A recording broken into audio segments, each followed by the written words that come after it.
Hey, what's going on guys? Mad Dog here with another video. So, in this video I want to detail the upgrades and updates to Zieg's shop that's going to happen in episode 6. Since episode 6 is the finale, there's a lot of new trades and a lot of new items and units and stuff for everyone to try to work and strive for. Now, they're probably most likely going to do another episode 5 to 6 kind of promotional event for earning certain items for tradables, such like I did for episode 4 to 5. So if you're getting stuff for like your Atlas series weapons and stuff like that, of course they're going to have that. So let's jump into what kind of stuff they're going to have for episode 6. Now, just keep in mind that some of the stuff may not be there, as been proof evidence of how NA's been doing the whole transition from translations and JP, excluding some stuff, including some stuff. So there's a lot of stuff here that's not shown that will be in our version of episode 6. I noticed a lot of people have been asking me about the crests that we've been getting, the Sage heroes. For all I know right now, we've just been getting heroes crests because that's all I have. So the different kind of crests will depend on what star and what tier of weapons you do get. So for Conqueror's crest, it's usually 12. I'm sorry, not 12. Usually 13, 14 star weapons and stuff like that. Kind of the weapons that you can find in newer EQs and stuff like that. Though I've been seeing reports of people getting novel weapons in the ultimate runs, which is ridiculous because that's a 15 star weapons that unlock the Liberate set weapons, which is crazy. So if you're one of the lucky few that got a Liberate weapon on NA, yeah, you're very lucky. So anyway, with the crests, these are, like I said, some of the stuff you can get, like the Money Saber set and stuff like that. But if you haven't already gotten this weapon during Buster Quest, you can always buy the weapon and stuff like that. And a lot of people were asking, I've gotten maybe 1 or 2 crests or something like that. What do I do with them? Well, the exchange, from what I understand, is not there yet. It'll probably be there within the next maintenance, because either the next maintenance or maintenance after is the finale of episode 5. We're almost there. I believe next maintenance should be the finale, depending on how the story plays out, which I can check out the end of this video. But excuse me, these are just some of the weapons you can get for some of the crests, and of course you can up trade crest, or down trade them for other. Now, Sages is the main one. Sages will give you the 15 star weapons and stuff and such and such and such and such. So, yeah. There's also another vendor that I'm going to show real quick before I come back to Zieg. So I'm going to go ahead and do that just really quickly. So down over here, we're going to have weapon badges for 2020. They're most likely going to be different from what we're getting, like the rising weapons and stuff like that. But generally, these weapon badges will give you like the novel series weapons, which I'm pretty sure it's going to be either our rising badges or our unique weapon badges, because our unique weapon badges have been changing to get the Ares weapons, so it's probably going to be those. So if you don't have a lot of those unique weapon badges stockpiled, you probably should. And as you can see, they come with 5 augments with no S abilities, so this only supports 1 for tier 1. So another question I've been getting were, about S abilities and such like that. I am going to make another video about that, just to help people get an idea of how you should get S abilities and stuff. One of them, of course, is doing the the ultra hard exploration, because they drop like crazy there. So, doing the emergency trials, they drop. Defeating bosses, they drop.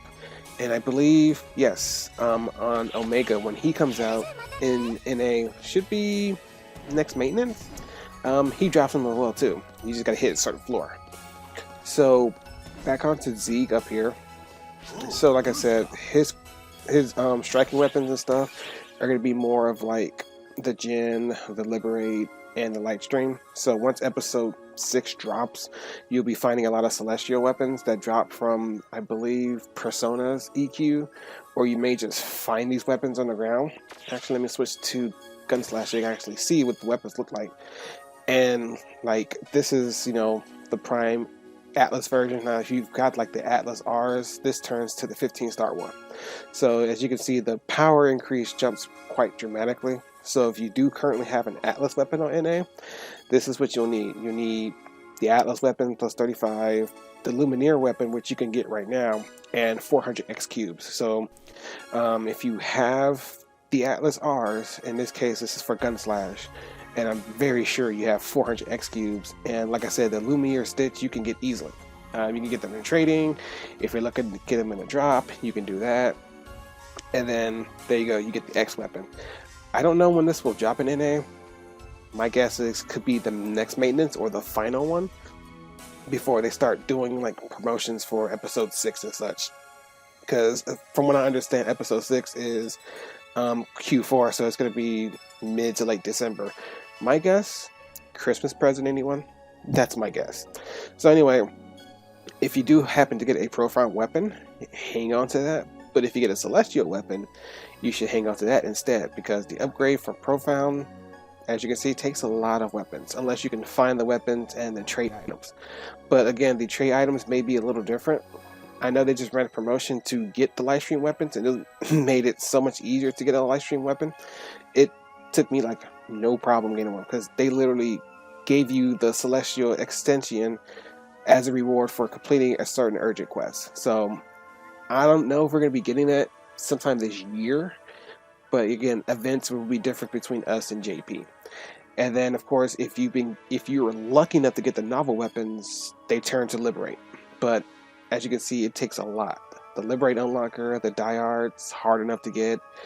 The Palmias, relatively easy to get. X Cubes, easy to get, but the X Cubes for classes are going to be probably the more time extensive ones. So I would say right now, if you're playing at a maxed out character, make sure you're playing enough to get a lot of X Cubes. I know they give you about, did they give you 10 X Cubes per level?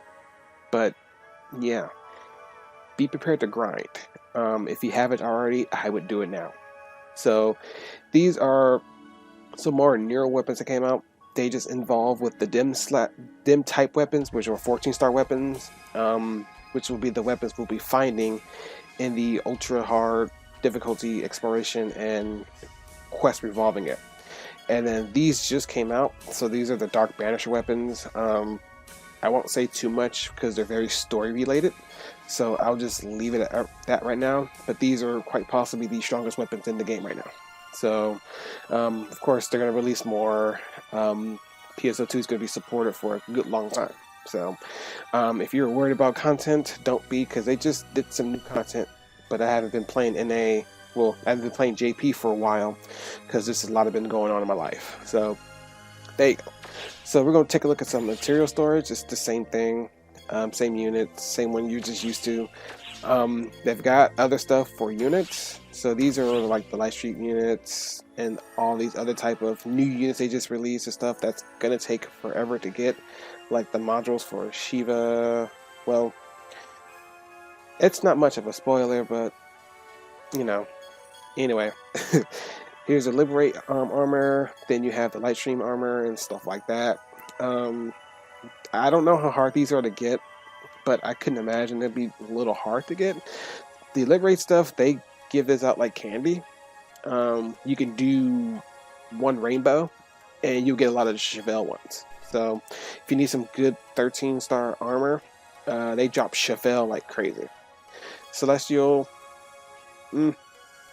not too easy to get, not too hard to get, somewhere in the middle, especially if you got the stones. And then of course you can upgrade it to Lightstream. So units are usually the more pain in the butt things to upgrade, augment, stuff like that. Weapons, pretty streamlined if you're really good into adding abilities, affixes and stuff like that. But anyway, same thing with the trade materials for this one.